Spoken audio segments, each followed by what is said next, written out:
In the heart of Davao Oriental, beyond the turquoise shores of the Hican and the whispering winds of Mount Hamiguitan, lives a people whose those identity flows with the land like the rivers that nourish it.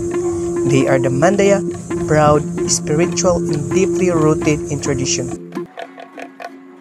The word Mandaya comes from the man meaning people, and Daya meaning upstream. Those people of the uplands, their lives are shaped by the forests, rivers, and mountains of eastern Mindanao. Here in Mati, their culture strives through quietly resilient like the bamboo. Ako si Edgar Payunon, Balilahon. Nagpuyo sa Mati City. Ang barangay nako, Barangay Dahican, purok pagkakaisa. Unsa inyong mga naandan nga mga pagkaon, mga pista o mga sayaw ngayong nakuan ko? Shit naman daw. Ang amuang naandan sa bahin sa pagkaon kanang kamuti, mais. Kanang among ginasuddan ug moadto mi sa suba, panguwag sa ugnon, kasili, o sa gabi mo sulong kagang pay mo diya nga. O abang, kanang abang karon pasaya na. Sa ang ginakaon pud namo sa una kanang mga talong, walay sa dipikana, talong o kanang mga utanon. Talong, talbo sa kamuti, okra, kanang kabay, kaila kanang kabay. Kanang sitaw ba? Sitaw. Kabay mo na sa mga. Sitaw. Daghang pa, pipino. Manang ginakaon na mo sa una. Pero karon murag nanay mga side effect. Kanang bawal karon daghan na. Oil. O kanang mga junk foods. Coke. Di na pwede sa mga para kanamo karon nga idara na. Sa pista pod, sa pista, naanda na mo sa pista kanang pista na mo mag kinahanglan nga lay litson sa una o lay manok handa na sa kabahin sa mga sayawan sa una. Bailihan pa, kanang angkupan pa ang mga babae ug lalaki. Angkupan karon wala na may silpo naman. Sa una ang sayawan sa una, kami pod manguyab sa una, pinasulatan ng babae, walay cellphone. Walay cellphone, sulat lang ang nagdagan. So sa una po, dili ka makauyab o dili ka mananghit sa ginikanan. Karon dito naman sa hotel. Wala na bawal karon. Ang ginabawal lang karon ko ng pagkaon, pero sa tanan wala bawal, basta magkahigugmay lang. Sa kabahin sa mga kuan pod sa naanda na mo sa una kanang musayaw ang mga amuang ginikanon sa una sa mga kanang Dios bitaw, kanang bisan sa karon ay nadunggan ako nga kanang diwata o diwata. Mao na ang ginauso sa una sa among mga ginikanan. Abi na kadto si Papa manirog usa. Binaw kanang usa binaw kanang usa ra gid na siya. Karon kay binaw. Kanang baboy niya. Traditionally, the Mandaya are farmers and hunters. They plant upland rice, roots crops, and bananas. But more than survival, their daily life reflects deep respect for nature, guided by oral traditions and ancestral knowledge passes from the elder to youth. May unsa kanindot inyong mga sinina sa unang call, tapos unsa imong mga pamaagi na may pasa nimong tradisyon sa imong mga anak o sa mga sunod pa nga henerasyon, mga apo, unsa ka? Ang sinina namo sa una, kanang ginasuot namo sa una kadtong mga ginabuhat sa mga katigulangan nga dagmay niya kanang naikon diri ang ginatawag na sisabolan. Ang sabol manay ang sisabolan mo nang kuan lay mga kuan ba puro mga design mamaya ni sabol sisabolan. Mandaya are artisans. Their weaving called dagmay is more than textile. It is a sacred canvas telling stories of spirits and symbols.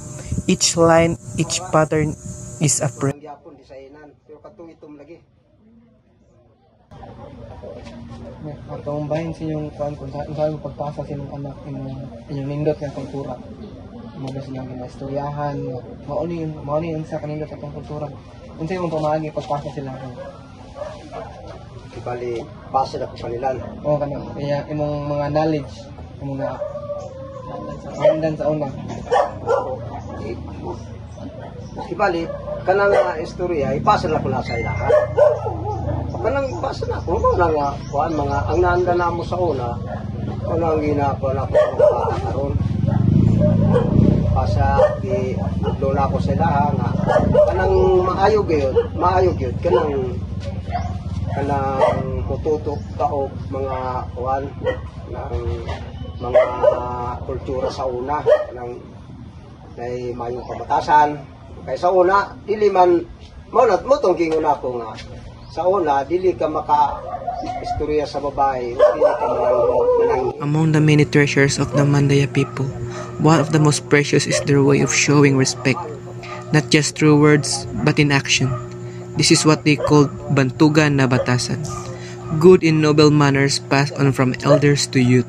Kung sa politiko sa kanang mga kuan okay raman kadto man lang kadtong okay raman sa kanang mga politiko o atag managayuda ang na kuan man lang kadtong isite kami sa tinod lang isa kadlaw na mo dito sa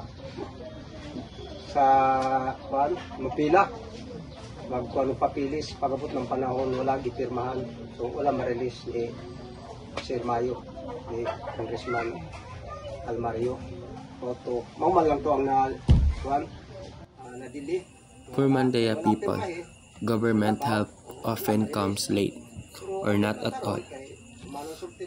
Mr. Payunon, a respected elder, knows this well. He waited all day for aid that never came. Like many others, he went home with only a promise.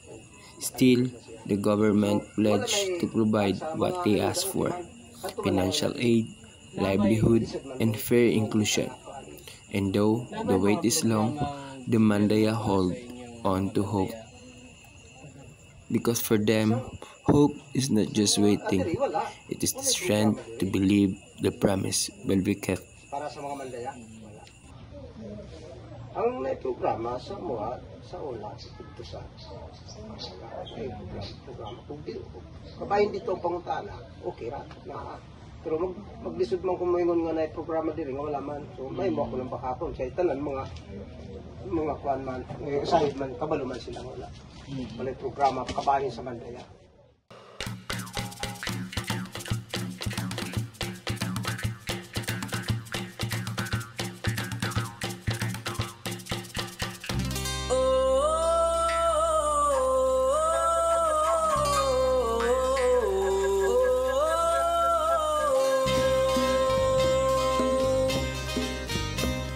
Adi ka nami kung kamo mo pasingadi Madaig yang madamayon ay pagdadami.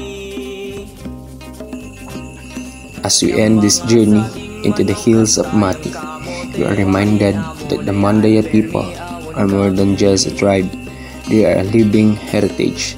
Their vibrant clothing, sacred dances, meaningful rituals, and deep respect for elders reflect a culture that is rich, rooted, and resilient.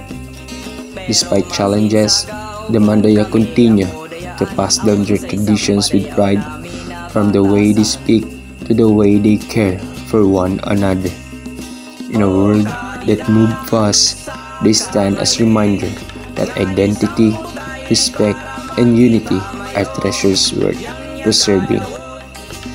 Let us not only celebrate the Mandaya culture, but protect it, for it's a part of who we are as Filipinos. May we carry their stories forward with respect in our words and actions, in our hearts.